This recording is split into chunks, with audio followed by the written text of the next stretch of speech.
quite soon start with your presentation. Okay. I'm going to share the screen. And maybe my task is to... oh no, I got to unshare the screen again. Sorry, I forgot. There we go. I'm looking at the clock and I am briefly introducing you to the other audience. Okay. So let's start with you, Michelle. And I tell also that everybody who wants to read a little bit more about presenter, then you can go to the website and we all are online anyway. So about Michelle, briefly. Drawing on experience as an artist, acupuncturist and scholar, Michelle Lewis King research explores cosmological approaches to the embodied performance of medicine and technology in a globalized world. During her performances, Michelle repurposes pre-modern technologies and methods of the Chinese medicine encounter into contemporary tools that investigate humanist questions. Michelle often works collaboratively. Current collaborators include Atsao Tanaka, Paul Oman, and Piers Salguero. Michelle has performed at Ars Electronica, Today's Arts. Her research is published in the Journal of Sonic Studies, the Acupuncturist Digital Creativity. And Michelle's presentation title is Qiscapes, Listening to Cosmological Body. Please, Michelle. Thank you. Okay, so it's Qiscapes, listening to the cosmological body. Sorry, and I'll talk about that because actually it's not a common term. Okay, so drawing on my expertise as an artist and clinical acupuncturist with training in biomedicine, my artistic research adapts Chinese medicine practice into a strategic tool to investigate new synergies between art, medicine, technology, East-West, modernity, and pre-modernity. This is achieved by combining principles of Chinese medicine with digital audio software and physical computing with the moist media of the body. So today I'm going to discuss two cross-disciplinary projects. One is Qiscapes and the other is Pulse Project. Qiscapes was started at the end of 2019 and obviously has been having trouble developing at the moment. And Pulse Project between 2011 and 2017. The projects investigate embodied performance of medicine from a transcultural perspective. So when we talk about the art and science thing, I definitely have a different perspective on that. Like as Yokwe says, there's not one universal technology, there's multiple technologies. So my performances restage the Chinese medicine encounter within a digital performance context to create immersive audio experiences that form co-resonant healing relationality between people and environments. I use sound as an investigative tool to query the contested existence of qi and its presence in the acupuncture points along the meridians or zangfu of the body, and how this present... Sorry, Michelle, sorry, but screen what you are sharing is not very well functioning. Okay, okay, now it's good. Okay. Oh, okay. Please so the notes are in front of it. Then I'll just not get rid of those notes. I have other notes. Thank goodness. Okay. So at the presence of the body and how the presence of qi materializes a cosmological interrelationality, right? Within, out the body. So, but now I don't know how to share it. I don't know how to go to the next one. Let's see if I can do this. I can. Okay.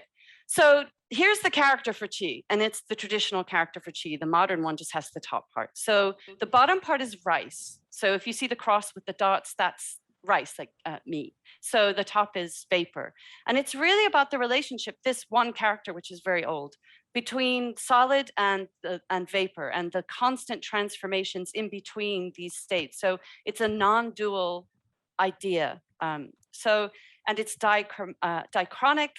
It has roots in early Chinese civilization. It's used now to describe complex emotions and forces in contemporary Chinese.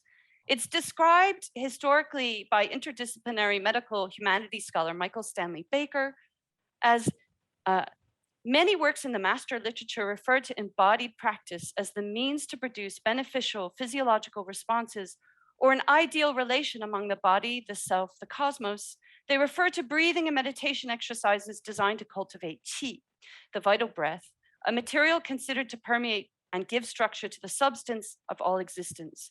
Earlier on in the Warring States period, this is like 700s, maybe before, referred to the weather as climatic conditions, qi bearing some relations to the Greek pneuma and Sanskrit prana, air, wind, breath, as a lively fluid substance that vitalizes the body, and in particular, as the breath, it circulates outside us as air. By the 3rd century before Common Era, it became adapted to cosmology as a universal fluid, active as yang, which is expansive and animate, and passive as yin, contractive and downward moving, out of all which things condense and to which all things dissolve. Qi became to be considered to have a direct relationship with the consciousness and the mind and morality, so that its cultivation developed not only physiological well-being, but perspicacity and moral force. This is from Stanley Baker's 2019 Health and Philosophy, Pre- and Early Imperial China. Okay, so this is you can see the attribution. It's a map from the 1400s of the body, and it's how the body is not a discrete system like in the West, but an open interface. So this diagram, oh wait, sorry, my notes are a bit. In terms of sound and resonance, Professor Zhong Wang in Half Sound, Half Philosophy 2021, she says, acoustics is also qi. Qi comprises dimensions. Sound is produced by qi. Sound is a manifestation of qi. Acoustic technology is a facilitator of qi. Qi philosophy suggests that cosmos and the myriad things are correlated organism, constantly resonating, condensing, disintegrating, and forming unity with one another. In Yu Kui, philosopher of technology, his monograph, The Question Concerning Technology in China, an essay on cosmotechnics, he discusses this idea of mutual resonance, which qi and these discussions of acoustics are about, gan ying. And he explains how Chinese civilization, human feeling, touch, and sensibility was used to interpret connections between forms, appearances, and patterns in the world, in relation to heaven, which means the cosmos, not the Christian heaven.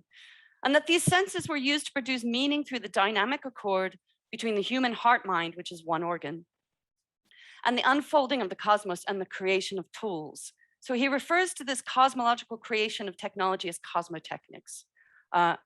This human phenomenal nominal entanglement between body, mind, and place and ritual is central to the creation of the cosmological within my work.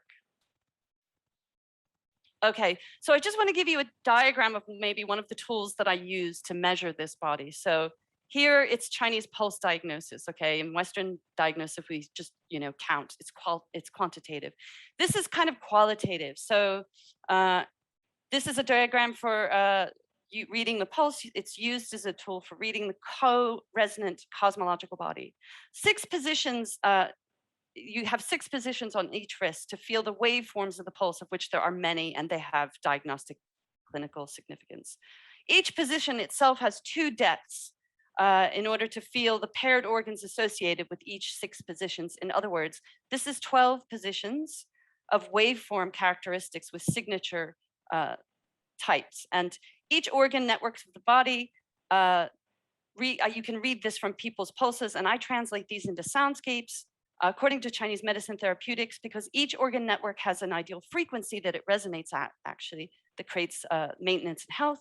And each organ is also associated with a element. I'm hoping that the video is going to come up here. Here we go. Okay, so this video is going to show you what the work I did with 4D sound. If it loads.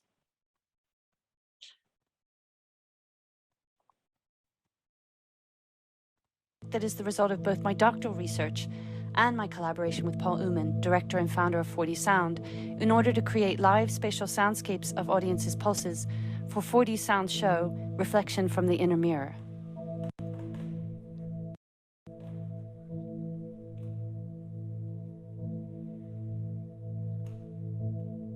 I grew up with medicine in my life, and I think it's such a profound thing, medicine, the consultation, just the basic consultation with one person. This is like a profound question, like like a philosophical idea. There's two people consulting over a question. In, say, even a clinical space, everything is dominated by looking. So that's what I mean, the autopsy, it like opens the body up and then everybody looks at it. So there's this distance implied, and it is to protect oneself from the threat of death. And there was some evidence of some other way that the body could be. And that's what I was very interested in. So the pulse, for me, does that. It's not just counting. We can count, and I can say to you, you're hypertensive, you're not hypertensive, and you're healthy. But this gives me so much a richer picture of you, and it gives us a much more interesting conversation to have about being and time. For me, I started to feel like my notes were like musical notes, or things, rhythms had some sort of musicality to it. So I thought I wanted to make a project out of that. Basically, each person has a tendency to be within a certain element, right? Like I said, each of the organs have an element. The lungs and the large intestine is metal. Stomach and spleen is earth. Triple burner and pericardium is kind of ministerial fire. It's a little bit it's fire, but it's also water. It's a very complicated, very esoteric. So sometimes people are definitively like earth or wood, but sometimes it's slightly a mixture for me. So I'm going to start with earth, right? So each of the other elements are on the pentatonic scale, but tuned from the beginning with the frequency that's appropriate for earth.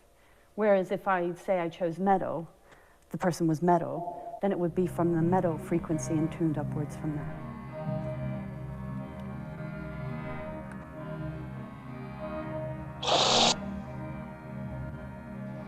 Then I'll work with the metal, and the metal's low.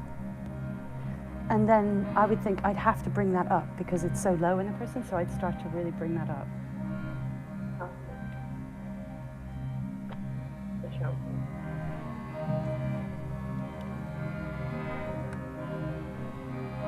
So this is distant, and then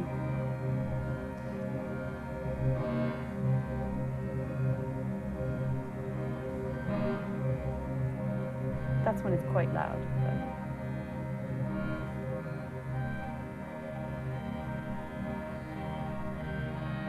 Now I can move this around, this sound. You can see now the pulse of the metal. It comes from the outside wall into the center of the room. It makes this sort of noise. And actually, like breathing, it comes from the outside to the inside and then out again. This is actually moving this metal thing all across the speakers in the system. So that makes this sort of movement of this sort of the lungs. It comes in, it goes vroom, vroom, like. So it's something that Paul and I worked on. I mean, he's quite amazing the way he's made this interface. So. And fire, the same, quite low.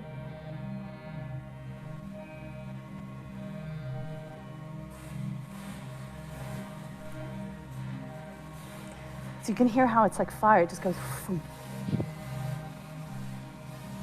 Fire goes up the middle, like that, right up to the ceiling, literally.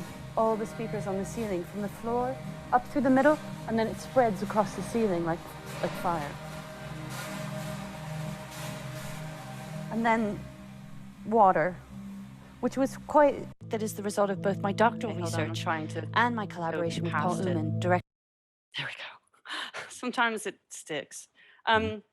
So this should be another video, yeah. So I also, in the earlier part of my PhD, did super collider soundscapes, and this was a literal translation of the waves as frequency objects. And so I did 12 channel speaker things and headphones. So this is a sample of those soundscapes.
Okay, so now more recently, I have made an instrument that kind of explores the meridians and point cartographies of the human bodies, and actually you can also test animal bodies. From traditional Chinese medicine texts in relation to acupuncture point location and qi dynamics. So in real time with bodies and performance of participants.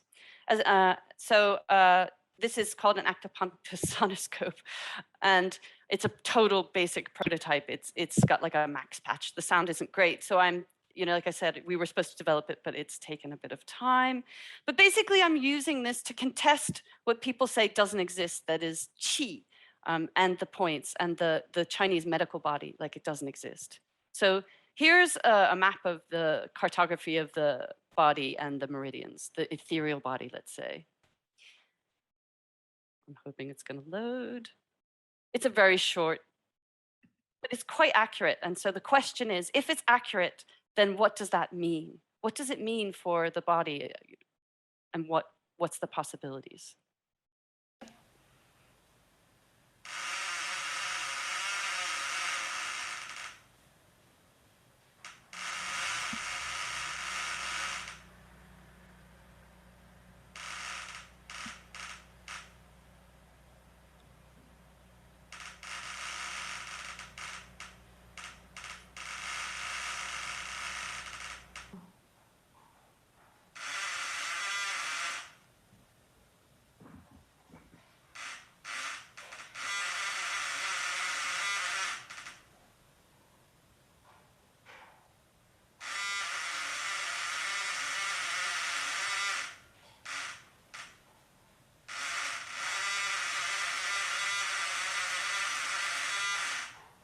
You have 2 minutes.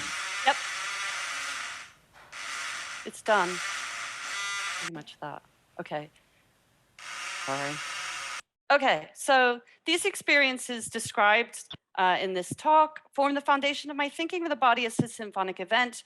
By using sound to materialize the Chinese medicine pulse analysis and point location, the performances activate a reconsideration and reworking of the human nature technology relationship. In this way, the practice-based methods created for this project are able to comment upon how we measure the body and being in the world, whilst at the same time search for new, caring, and ethical ways to integrate knowing and being. The performances also introduce embodied and cosmological, cosmotechnical methods for reading the infrasonic body.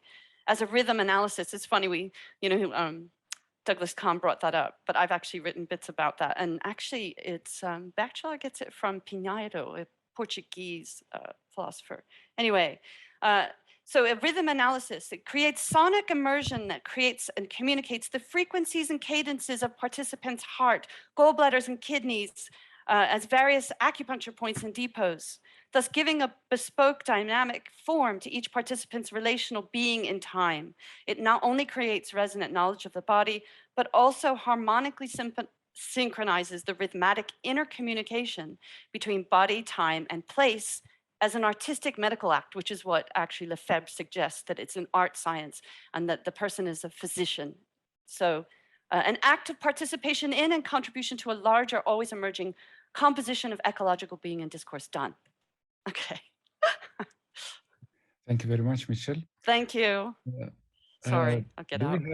Do we have questions? Stop share, there we go. Please, you can write questions to chat as well, but even better if you just ask them directly from Michelle. Is that Paola? Hi, Michelle. Hi. Thank you for the presentation. Fascinating. In the last project, because you are putting the this kind of, almost looks like an electromyogram that is like a needle that you put. But can you change the sound to differentiate when you touch different body parts that have a different resonance, yes, different sound, so that the person can see the difference? Yes. That's what I was saying, is that we started the project, and then because it's actually a acupuncture point finder, right? Because it's quite simple. And that's what I thought was interesting. There is such a technology. What does that mean?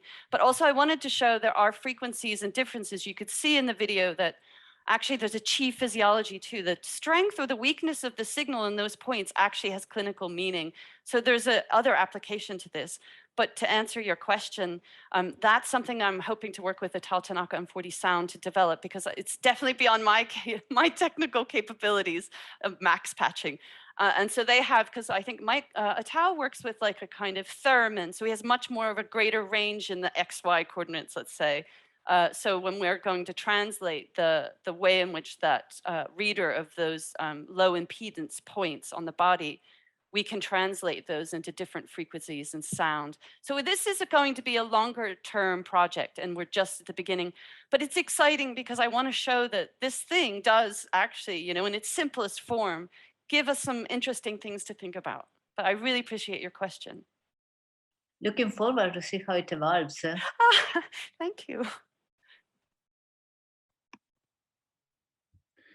Michelle, may I ask you about your very kind of fascinating scribing or kind of notation kind of practice, what I saw there on screen in the video. How you comment on that? Because it was something, I don't know how I would kind of call it. Your kind of self-invented sort of documenting practices. What it was following when you were doing that? Okay, that's great. Thank you so much for this wonderful question, because there's a lot to it that I cannot describe in 15 minutes. It was actually a PhD project. So that is a expansion of, so the Chinese have what they call a wave image. So if I put my finger on one of those points, let's say Earth, it's supposed to be slippery, and the image is a pearl in a bowl that goes round and round. Now, they don't really, I mean, there's old texts that have like just a circle with like just a waveform in it, but that's it. And I thought as an artist, you know, actually you can just draw this. I mean, EEGs do it, but it's not the same, it's mechanical. Actually, as an acupuncturist, when you're touching, you feel the needles, your feedback circuit as part of that, let's say, clinical landscape, and this is why I say Qiscape, is totally a feedback circuit. It's not just the person or you, but it's the interrelationship of energy between the two of you. And so I wanted to draw that in a sense, because you're touching someone, you're also getting so much information, but you're getting these very unique waveforms. And so it's listening with the, like in a way, listening with the fingers, with touch, very, very deeply. And it takes a very long time clinically to learn the correct way to look at those phenomenon in a clinical way, to get like a kind of tool purchase on it and then apply it into a category in Chinese medicine. But for me, artistically, I thought it would be great to open that up a little bit wider, to think about that as like either a low frequency object, somebody's doing some banging, or, you know, just sort of open that up a bit, that diagnostic notation, basically, and to create that idea of when you're diagnosing, it's also an artistic or a creative interpretation. All diagnosis in a sense is. So that's also part of what I'm interested in, because I did find myself in both like a medical clinical place, but I was also an artist. So I was interested in how to show that through artistic method. Does that answer the question? Yes, I heard very interesting word like diagnostic notation practice, or the notation drawing, or Yes. call it like that. It was very interesting.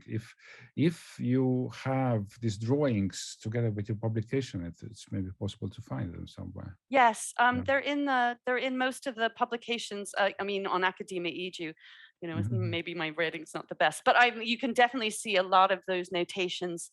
And also my website, I have an index of all the notations I made, because there were almost hundreds, but there's like at least 30 to 60. So you can see that each person is super different. And I definitely used those when I was working with 40 Sound. I just think that the problem was that it's hard to communicate that specificity, which is why I like the acupuncture project, because it's much more about the sound and the specific evidence, right? Because medicine is so evidence-based. Thank you, Michelle. Now we are going to the next presentation. That's great. Thank you so much, everyone. Thank you very much. Thank you. Thank you. Okay, I'll turn off my... So our next presenter, there are 4 of them. Actually, we have Kazuhiro Yo. Is it okay? Yeah. And there is there are 4 presenters. I understand that you, Kazuhiro, are presenting for Yes. everybody else. So, and Kazuhiro Yo is a practitioner with a background in acoustics and interaction design. He has been presenting his practice as works of art at museums and festivals, as well as through publishing papers in international journals and conferences about his projects. And please read short biographies of other authors of this presentation online. And presentation title is Naku, the primary of voice in an anechoic chamber. Please. Okay, thanks for the opportunity. So I'm gonna share my screen. Let's see.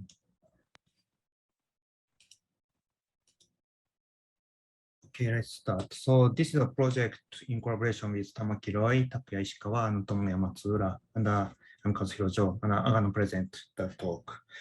So in this talk, we would like to present Naku, a performance in anechoic chamber with an intention on the primary of the voice. Naku is a performance in anechoic chamber with Tamaki Roy. And Tamaki Roy is the figure, and he is a rapper who works across several fields such as contemporary dance and picture books, along with hip hop. Maybe some of you may be familiar with the anechoic chamber is a space designed to absorb echoes, thus making it an echo-free space. And there is a tale in anechoic chamber by John Cage. Here's quote.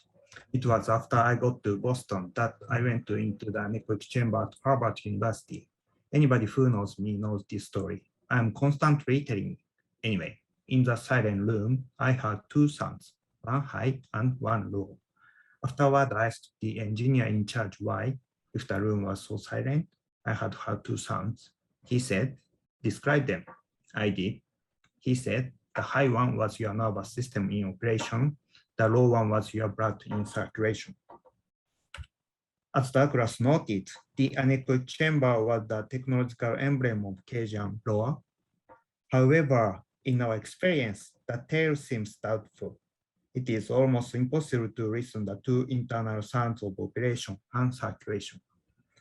So, to examine the tale, we focused on an external sound in anechoic chamber with an intention on the primary of the voice. And as a primary of the voice, we adapt the rapper's freestyle performance because of its lack of given lyrics.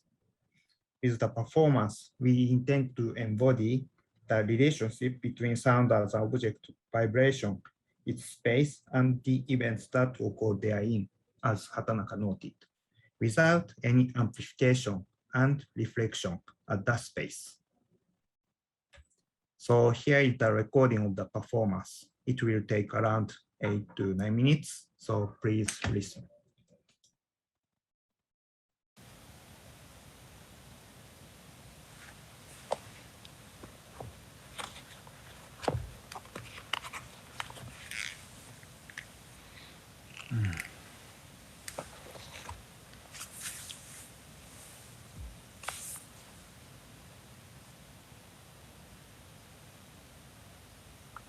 Suji, 数える。数字、数える。指、動く。筋肉の運動。指令、脳に伝達。起きる。寝る。繰り返すサイクル。朝から夜、夜から朝、光からかけかけと月。欠けてるように見えるだけ地上に立ってる俺らの足重力を感じる地球の中心いや感じたことないなあ重力感じる地球の中心に引っ張られる俺の体身体いや感じたことないな感じてる引っ張られてるいつの間にか内面化身体化された体重力いつも地に足がつきお尻地面につき、座り満ちてかける突きして立ち止まり、アスファルトの上、自分の靴のゴムが削られていく。いつも靴を履いて歩く。道の上、都市に暮らす生活、雑草生えてる。道端、花壇、コンクリート組み合わせている。建物の端の方、立ってる棒、ポール、標識、移り変わる。息吐いて吸って繰り返す。 CO2 酸素、二酸化炭素、暗号コード送る。モールス信号、パーソナルコンピューター開発工事。5時回ったら少し暗くなっていた夏。5時回ったらだいぶ暗くなってた秋。5時回ったらほぼ真っ暗になってた冬から春。春が彼方ある日の出来事を集めていく。地面に落ちた落ち葉、いつの間にか緑。夏、どっちに行くか。現実が回り変わるテレビ。惜しみなく欲しいなディズニー。レズ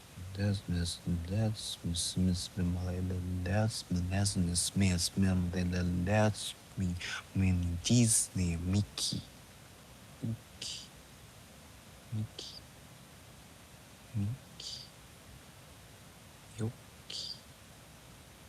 ゴッキロッキミキへ左ジャブグローブ赤、ミキ左グローブジャブ赤、ミキ左グローブジャブ赤、ミキ左グローブジャブ赤、青コーナー1、2ジャブ1、2ついた1、2ついた1、2、3、1、2、3、4、1、2ついた1、2、3、1、2、3、1、2ついた1、2、3ついた1、2、3、4ついた1、2ついた1、2、1、2は3、4で1、2、3、4は1、2、1、2、3、4、1、1について1、2、1、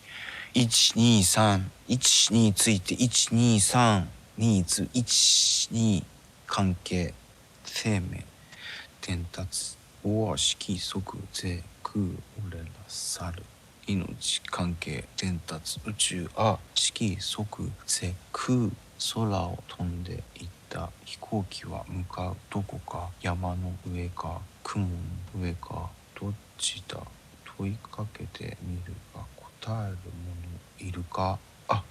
海に潜ったら亀に乗っていく。竜宮、遊ぶ非日常、お祭り、晴れと毛、頭には髪の毛、手を入れるポケ、空高く飛ぶロケ、見る時間時計、お前と俺のおかげ、鬼太郎ゲゲゲ、月光飛びし、シハシハ、彼彼女、シハ、心臓ハートドクンドクン、繰り返し行動、これも1と2、1と2と3と4は1と2、1について呼吸を整える、冷静になる、冷電子をなくす、霊柩車に乗らないようにすると亀が滑る夜をする、留守番電話か記録係、夕刻のテレビの前にあった木でできた彫刻された机の上に乗せられたみかんのように佇んだ。まるでモランディの絵が止まっている。具象表現、まとめる要点、人間生命の根源、動物、命の根源、バクテリア、カフェテリア、ウイルスが飲むビール、夕刊が届く、活字が並ぶ。昨日のニュース、今日のニュース、明日のニュース、明後日のニュース、並んでる。選択して読み込むインフォメーション。ルーハン、現実をループするルーパー、数段上のタンスの中から通帳を取り出して、金換金する銀行に電話かけて、タヌキ抜きに出てる自分の心をランキン、キングがジンとジン、音鳴らした後にシーン、黙りながらシーン、振り返って早送りする送り人、送りバント、ハンド、ボール投げる、ボール巻き指、パッチにあっちにカチカチ山の狐とタヌキの愛の子がいるからのこの子トコトコトコトコ音鳴らす毎日お祭りのような浮ついたテンション、天井。それは私を雨から守ってくれるものですね。モノグラム、桃太郎、ルイ・ヴィトン、桃太郎、ハロー、こんにちは。元気ですか？ハロー警報、山、川、水面、月が滑って落ちてきて、タヌキ引き寄せてお腹ギュッと触る、回る。地球はいつも通り、鳥は飛び、月はまた満ちていくし、海は引いていった後にまた満ちた。意味がある。それは言葉。この場に立った。音はなかった。この声だけだった。たった今の出来事、時間。今はいつなのか滑り出してまたとどまることない時間に放り出された。俺たちは呼吸をする。うちに呼吸をする。俺たちは数えてない。数えられない。呼吸をする。数えてない。数えられない。呼吸をする。数えてない。数えられない。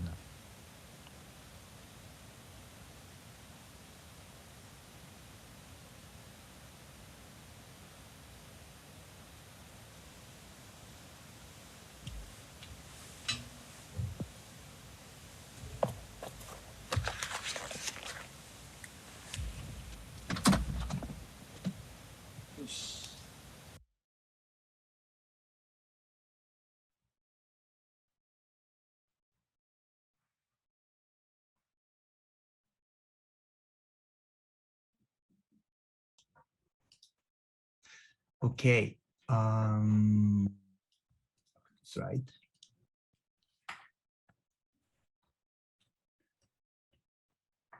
So in the performance, instead of reading the text, the rapper directly extracted a rap as a series of voices from his thought itself in a freestyle manner. And here are some introspection of the rapper after the performance. First one, quote, in an anechoic chamber, it's hard to get excited, but that's not the right way to put it. And it's more like my body doesn't feel excited. Skip. My thoughts were excited because there was no interference.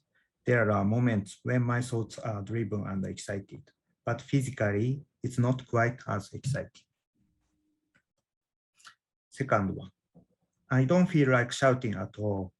I feel like I'm wasting my energy, and I feel like I'm wasting my time, and I feel like I should just whisper. So with the introspection along with the performance, we observed two losses in sound, interference and dynamics. In the performance, the absence of interference in sound smoothes the rate of the rap that emanates directly from the rapper's body. And we think it is the opposite of delayed auditory feedback, DAF, in which speech is interfered with by providing the speaker's utterance at a delay of a few hundred milliseconds. And the disappearance of dynamics in sound, namely reflections, invalidate the need for a live voice. The non-reflective surface of the anechoic chamber render contouring the dynamics of vocal intensity unnecessary. So in our view, the two losses of the interference and dynamics in the performance depict the exteriors of the cage's tail of two sounds of operation and circulation in his nervous systems and blood. The primary on a voice in a freestyle manner without any given lyrics, amplifications, and echoes reflect the actual aesthetical characters of the anechoic chamber. 2 minutes, not more. Thank you for your attention. Okay. Yeah, Thank you. Thank you very much. So do we have questions, comments?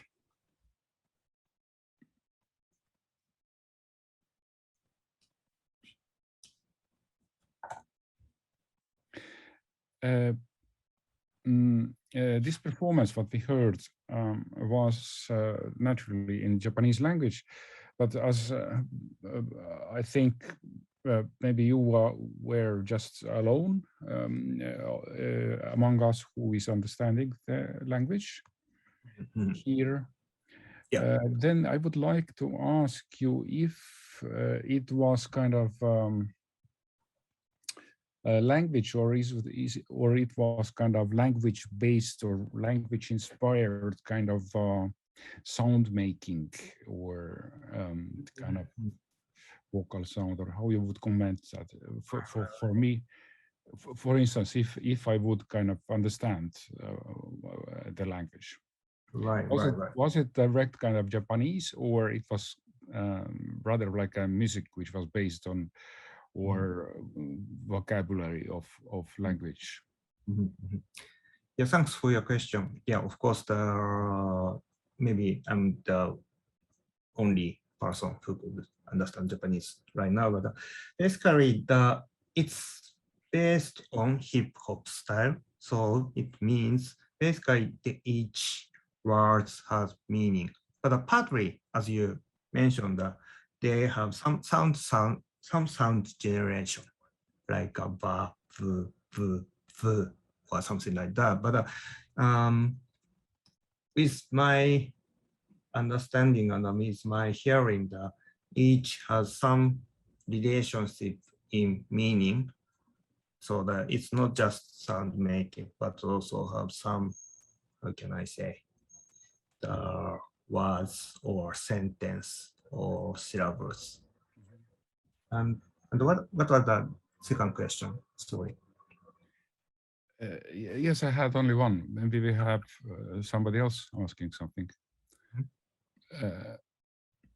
I have exactly this question. Is it how much language was there in that sound making, and how much it was just kind of music performed using the language as background?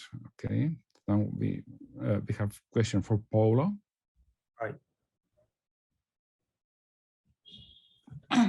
Yes, it's about a bit the language, because we couldn't understand the text, the narrative, but the quality of the performance was it suggested that there was a lot of intimacy and sensuality. So, and it was really captivating. So, you know, there was this desire, oh, I so wish I would understand what he's saying. What were you speaking about? What he's speaking about, partly he said about the situation, because in the performances held by himself in a anechoic chamber, and he was alone. So he said, I'm in that room, and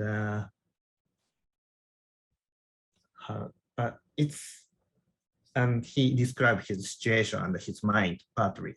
But he also, how can I say, expand his thoughts in, how can I say in English, but you know, maybe in every language, some words have some similar sounds. So he connect the similar sounds with different meaning, and then he expand the meaning through word to sentence. So it's quite, how can I say, very imaginative and very not straight ahead. Very, how can I say? Like that. Yeah, it's rather like an artwork. It's always very hard to interpret artworks. So how you put, how you explain, which is not meant to be explainable. Okay, thank you very much. Let's go forward with the next presenter. Okay, thanks. Okay, Janis Karans. But sorry, we should proceed to the next presenter, who is Silvia Rosani. Hello. Please, do we have? Okay. I am briefly reading your bio. Silvia Rosani studied composition at Mozarteum University after completing a 5 years degree in electronic engineering. She holds a PhD from Goldsmiths, University of London, where she has worked as associate lecturer.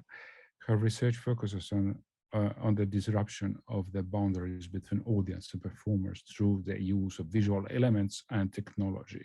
Silvia investigates ways to create temporarily less hierarchical communities within the performance space. Her work is performed at festivals such as Venice and Salzburg Biennale. Silvia also performs with hybrid electroacoustic instruments. She designs and produces, and her presentation has a title, Amotlon, Emotional Content to connect non-musician to electroacoustic instruments. Please, Silvia. Thank you, Raivo. And thank you for having me here. I'm very excited about being part of this event. Can you hear me? Yeah, sure. It's okay.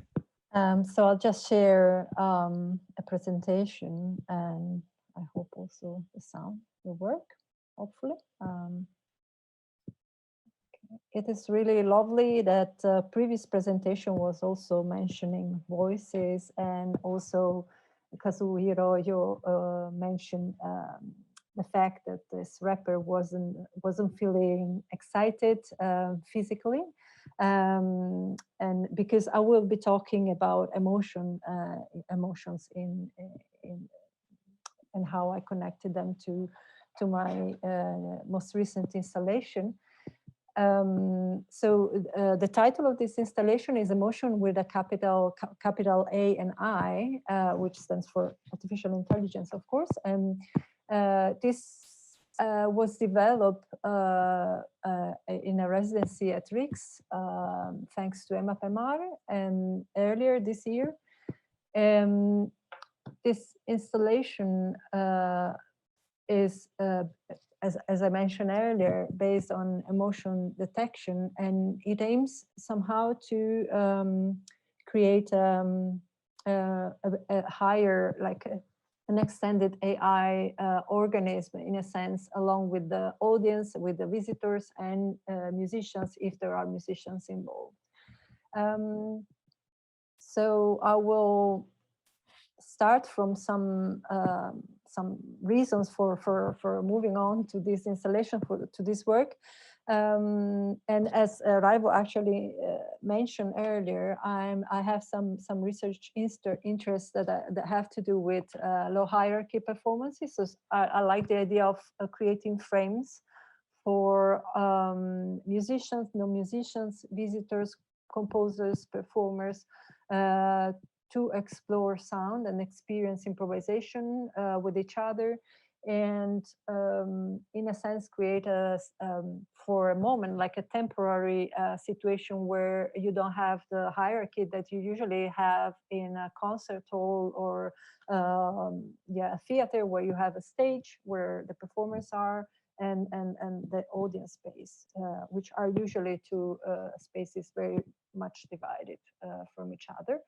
And so I've also, what I found very interesting, for example, when reading Deleuze and Guattari's writings on Laborde, their clinic, they all mentioned the fact that there used to be a swap between the work of the nurses and the patients. So I found that fascinating, and I've always insist. And since I read that, I thought, okay, maybe it is possible to create tools that non-musicians can use to approach the exploration of sound.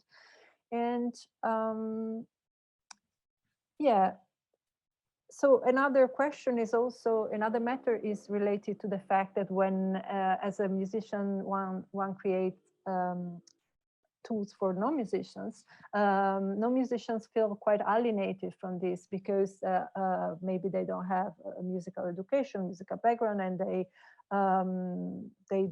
don't know how to read a notation like the Western music notation. And so what I try to do by using audio feedback, for example, is to give them a tool that doesn't work according to scales or the tonal system, but rather create either very simple or very complex sounds. So very rich in terms of pitch and frequency content, so that the focus of non-musicians would just move to timbre rather than trying to, I don't know, recreate a motif or a small melody, you know, they heard and maybe making it wrong and then be feeling inadequate. So another element that's something else, another interest that motivated me in the development of this installation is also another debate that that is very let's say popular in the contemporary music, classical contemporary music world. So many musicians sort of deny the emotional content of the music they write or they perform, because as a musician you are mainly focused on the technical aspects of performing or composing sometimes, and maybe the emotional level is somehow something that many deny. And so I found very fascinating the idea of having, in a sense, a sort of objective way of not measuring, but classifying emotions in sounds. And I thought I would start from voices. So that's why, I was very grateful that Kazuhiro's work was about voice as well. So I'll just describe the functioning, but first I would like to maybe specify what I mean with hybrid electroacoustic instruments. So in the first picture here, you see some metallic objects, some metal objects. Inside, you can see there are sonic exciters, so transducers, and when you attach them to a surface, they transform that surface into sort of speakers. And then this is a contact mic. So each of these elements, each of these objects has a contact mic as well.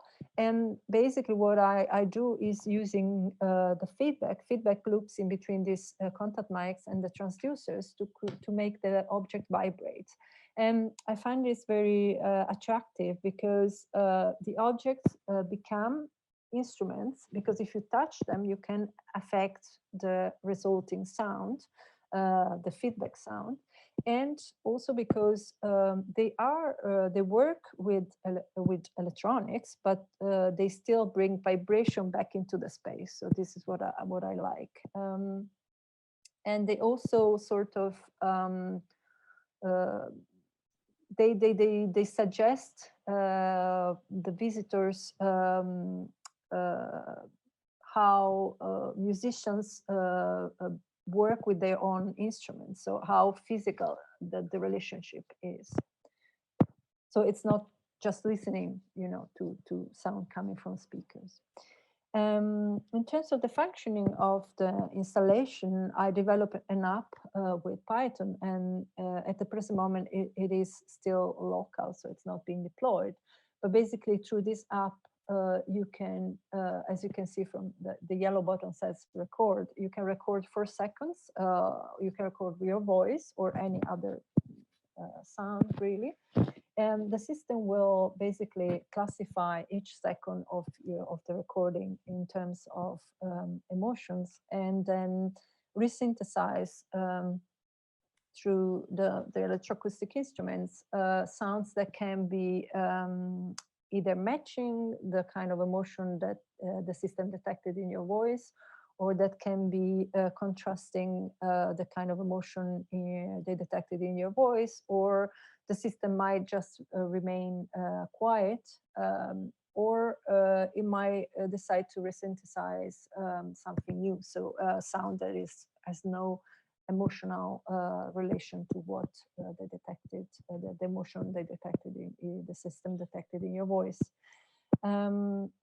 Yes, in addition to the audio feedback, there is also some frequency modulation resynthesized through the speakers that sort of add more of a precise pitch content to the resynthesis. The system basically, as you can see from this picture, we have a second microphone here. So the first microphone here records the voice, and while this second microphone here records the reaction of the hybrid electroacoustic instruments, and then the system analyzes this second recording and compares it to the emotional content of the voice. And this way we sort of close the circle. So we sort of connect the voice of the visitors to the sounds of the instruments. And you can visualize through this screen whether there was a match, an emotional match through the machines or through these hybrid instruments and your voice, or whether there was no machines.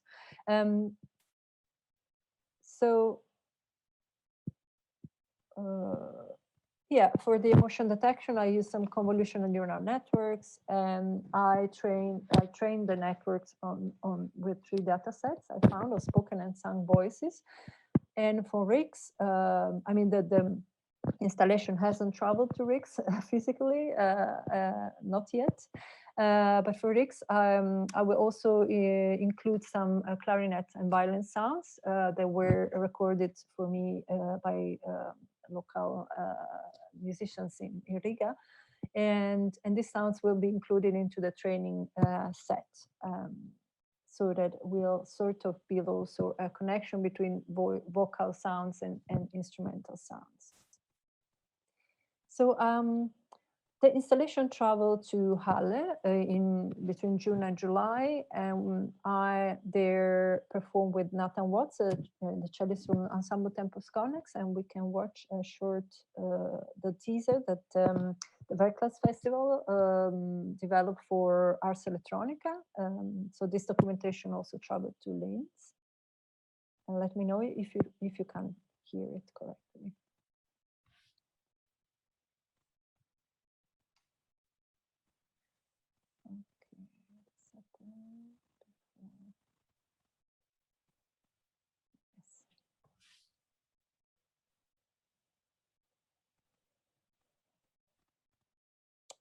Okay, sorry, just a second.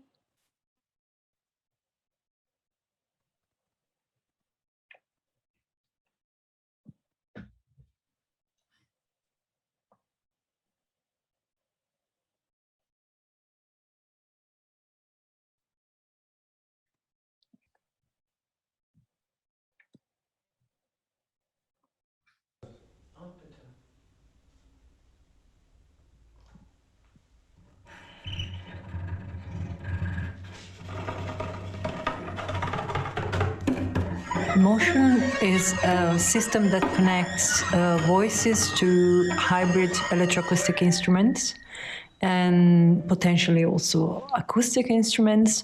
The instruments here that are part of the installation are hybrid with electroacoustic instruments because they work with audio feedback.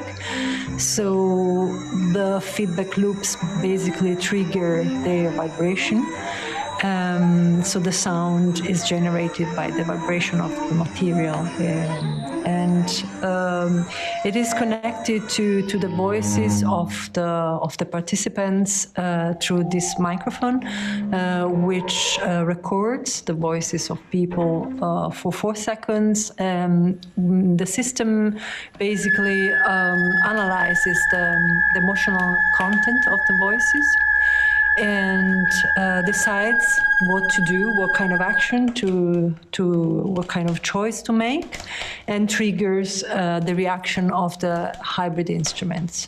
The system can decide to imitate the emotional content of the voice, or to contradict it, or to play something new, or to play something quiet.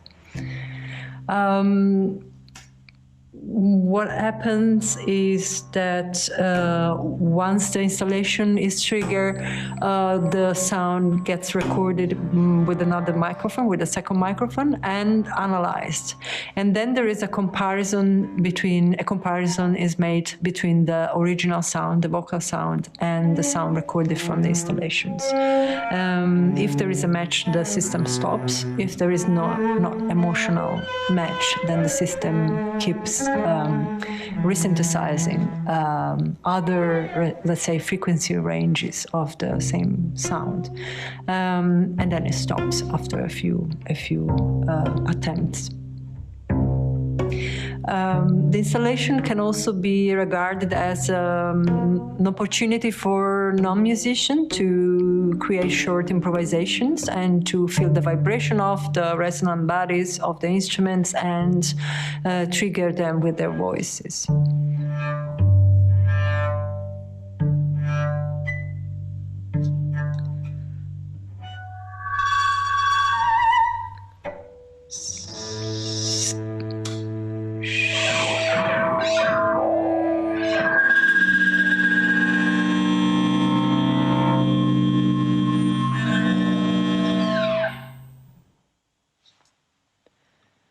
It is all about connections.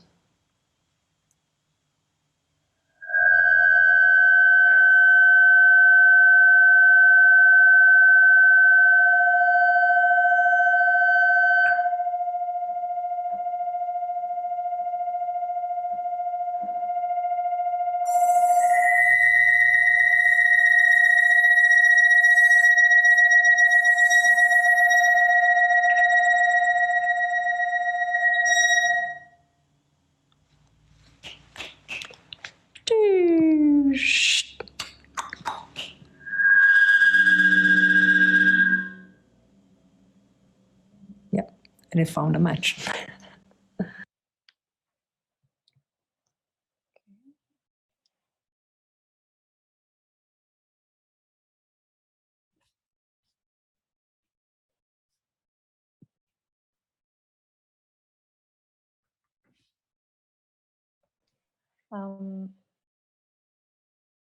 So this is okay. Always, this is another picture of the installation at Halle, and this is another excerpt from the improvisation.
So what I wanted to say, like, just to close the presentation, is for RIXC, the final version of the installation would also include, so the app will be deployed so that people and visitors can also interact with the installations from far away, from any device with an internet connection. Besides, this installation will be also in Ljubljana next week, and I will be performing with it, and it will be in Žilina in Slovakia towards the end of October. So if any of you are around, yeah, I will be more than happy to meet you in person. And that's it. Thank you for listening. Thank you, Sylvia. Do we have questions, please?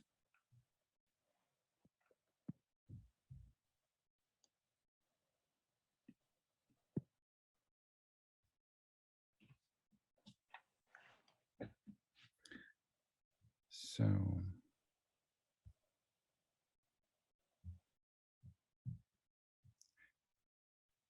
how is the appreciation of non-musicians measured? Well, yeah, it's hard to tell.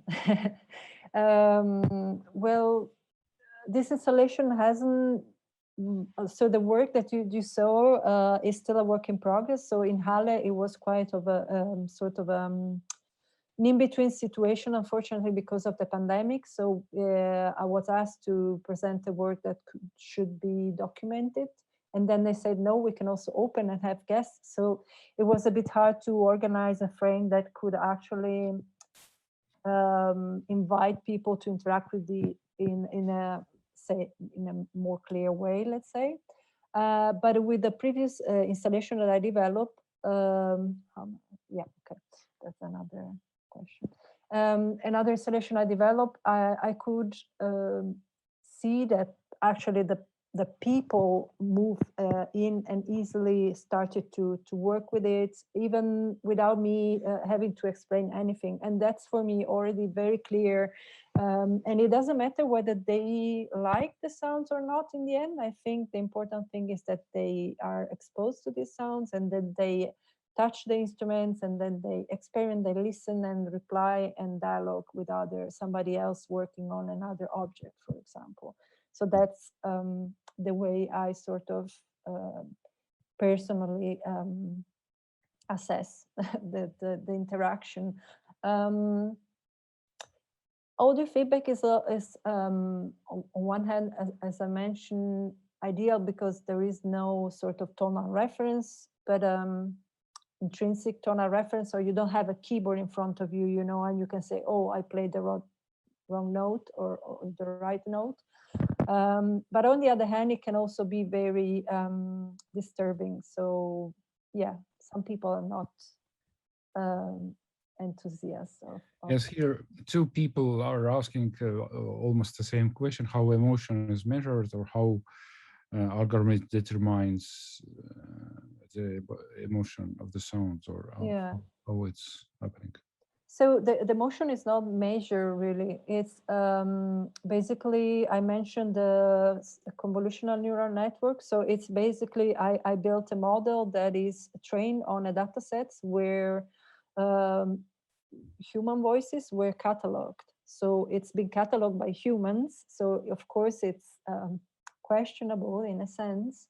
And the system basically is able to catalog sounds into 8 groups of emotions, but there is an error.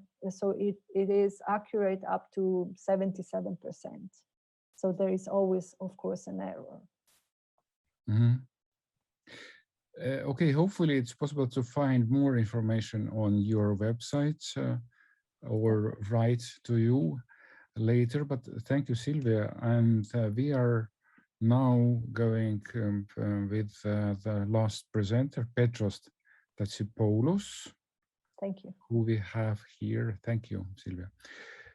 And Petros Tatsipoulos Hello, I am reading shortly your bio, excerpt from it. Born in 1993 in Athens, Greece, is an undergraduate student in the visual arts major department of institution. You tell yourself what you call it.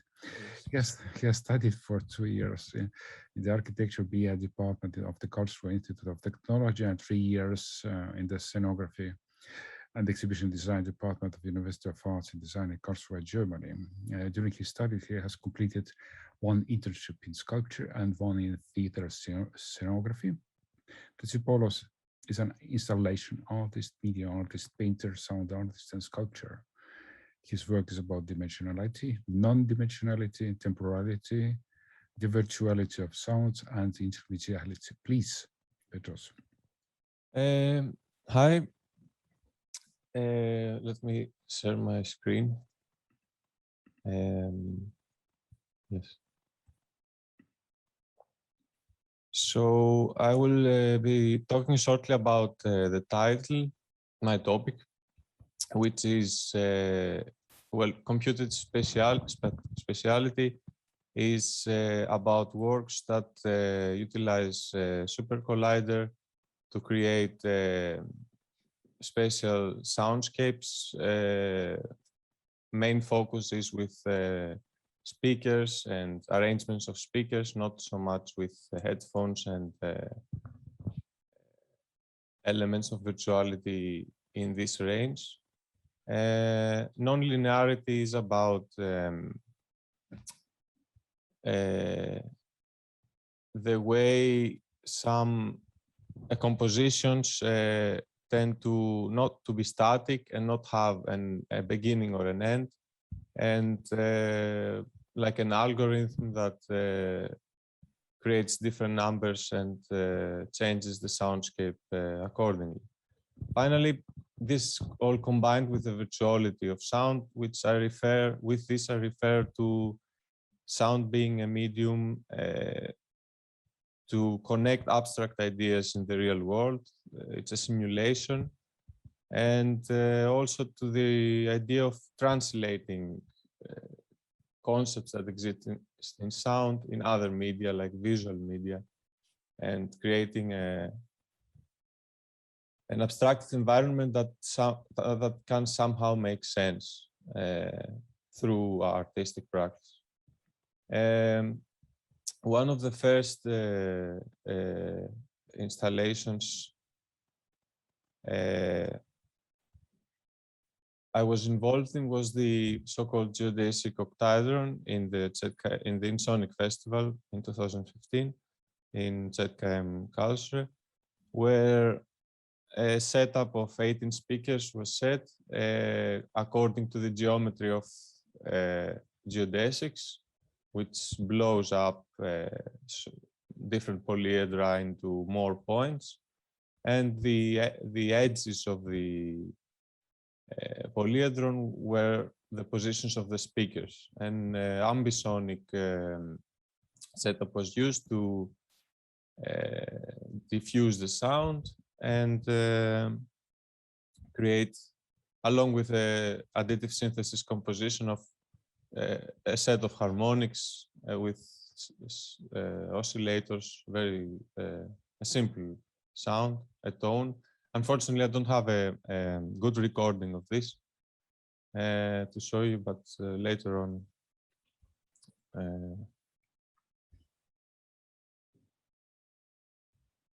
Then from that followed an attempt to create a simpler than the ambisonic tool in Super Collider, a simpler panner for three-dimensional arrangements of speakers in space, which would again base its topology from basic shapes like the cube and other platonic solids, which have fixed amount of heights and edges. And this would work with having virtual channels for these heights, defining the elevation of the sound, and then real channels for the left and right, the azimuth field of the sound. So in this way, the sound can be moved in a speaker that otherwise would be an array, like a line, can move according to two inputs, two angles, the elevation and the azimuth. And set a specific sound to a specific point in the speaker arrangement at will. Then another installation followed, this time in Greece, in a gallery space, along with an exhibition of paintings. This was a setup of 4 speakers. And now a different soundscape was made, juxtaposed to the already existing simulation, let's say, that the paintings created.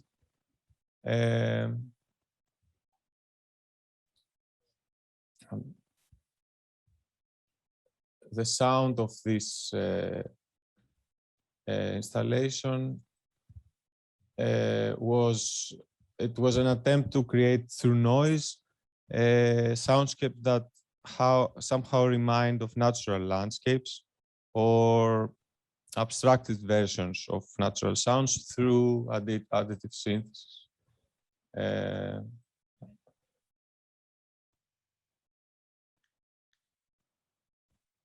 Can you hear the sound? Not yet.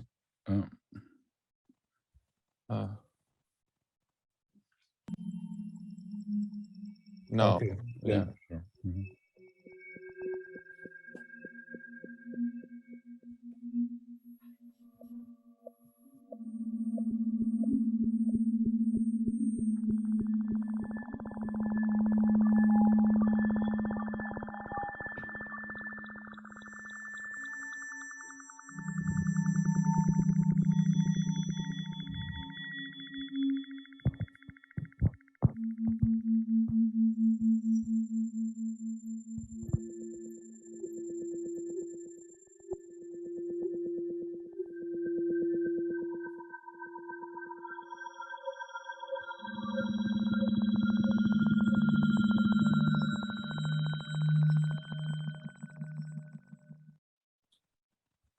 So yes, this is a continuous algorithm that creates the sound essentially forever, but it's always the same in the same timbre. And to me has this aesthetic of watery forest or something like that, which I found interesting in connection to it being a programmed sound out of sine waves.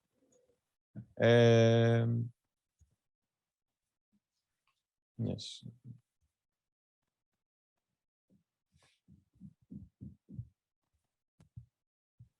Continuing with working with the gallery space, I thought it would be interesting to include more visual elements in the sounds and create sound sculptures.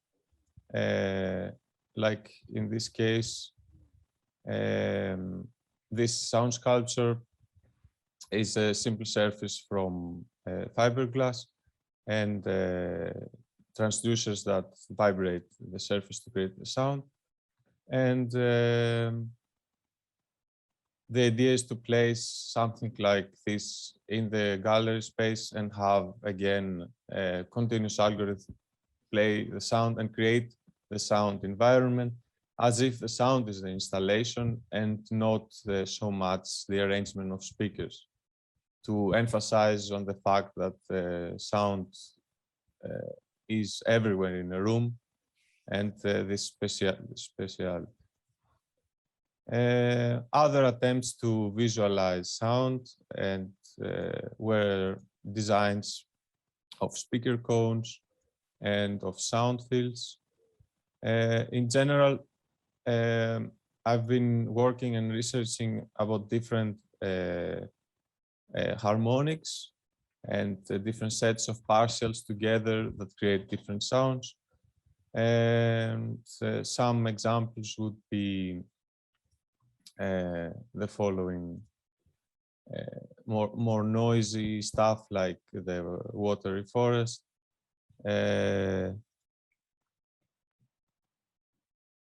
In this case, this reminds me of some wind in a mountain or something like that.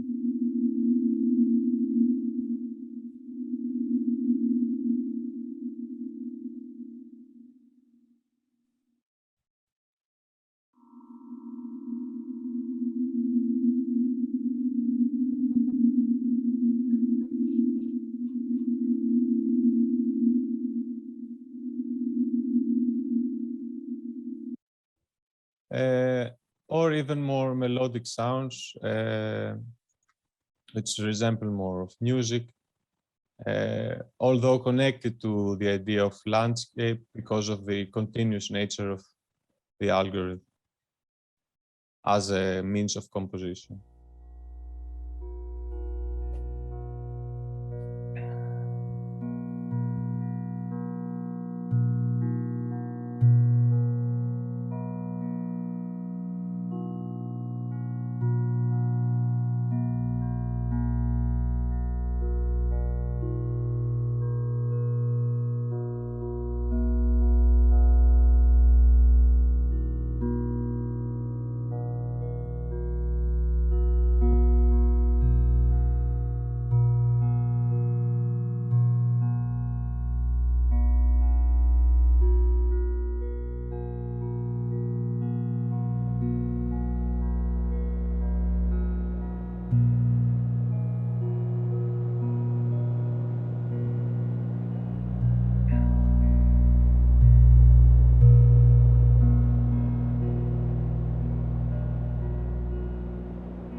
In this case and others, I was using the same harmonies or intervals for the sound, also for the speciality of the sound, the different panners, according to their own scale, because it's different speeds that these oscillators move,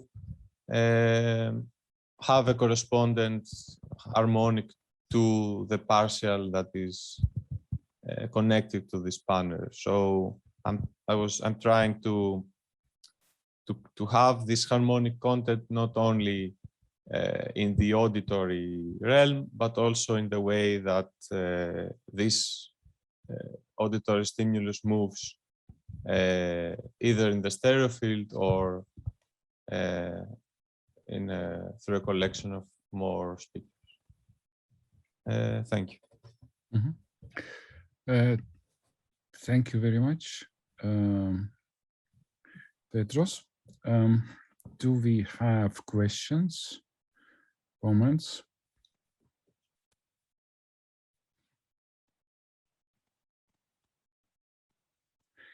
I was actually very fascinated about your sound objects. You showed only one, or do Yes. you have more of them, or do you have bigger plan to build whole kind of huge exhibition with them? Yes, I'm planning to do an exhibition with these cone designs. I'm making a hybrid speaker between the conventional speaker and the transducer speaker by using cones that are speaker cones that are larger and more stable in their materials. So it would be like a sculpture which vibrates, but at the same time resembles the technicality of the speaker. And through the creation of a variation of many of them, create a space through this sculpture. The first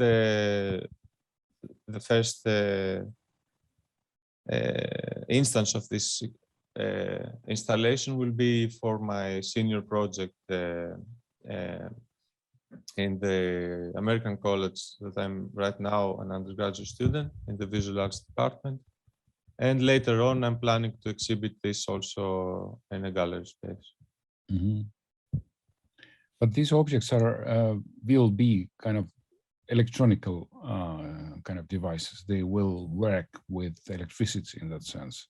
Yes. I'm asking because what came in my mind, I was thinking about futurists, Intonormor devices, which were completely mechanical, also with speakers.